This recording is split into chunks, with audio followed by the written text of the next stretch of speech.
দাম বাড়লে কিনে বেশি শসা ক্ষীরা গাজর টমেটো লেবু আমরা আগুনে আছে দাম ডাবলে আছে দাম একদিনের ব্যবধানে। ইসলাম ধর্মের একটা বড় একটা মহিমান্বিত মাস, সেই উপলক্ষে দাম কমার বদলে দাম বাড়তেছে। আমাকে কোনো সুযোগ না পায়, আমাকে যে গাঙ্গের বসে গাঙ্গে দাম কিছুটা পরিমাণ বাড়তি আর কি।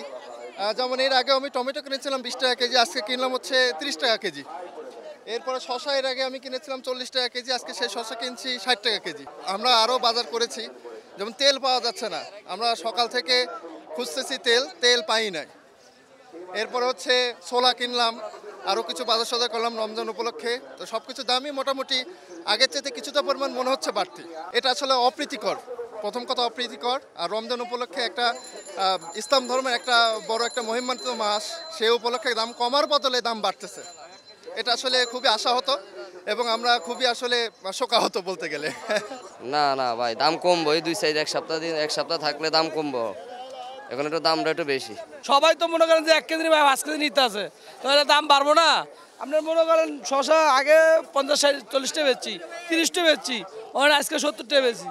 এ ভাই 70 টাকা কেজি, গাজর 30 টাকা দিলেন।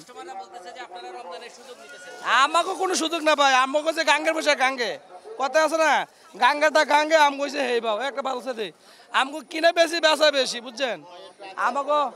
আমাকে সমস্যা নেই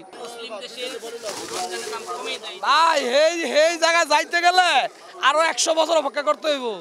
আপনি যেই কথা বলছেন আরো 100 বছরে বাংলাদেশ অপেক্ষা করতে হইব। যে জায়গায় আপনি কথা বলছেন এটা বাংলাদেশ, এটা মনে করেন হুজ্জুকের ভাগল।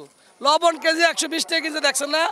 এর দাম বাড়লে কিনে বেশি, সমস্যা নেই। আমরা এই রমজান উপলক্ষে যেগুলো চাহিদা শসা ক্ষীরা গাজর টমেটো লেবু আমরা আগুনে আছে দাম ডাবলে আছে দাম একদিনের ব্যবধানে।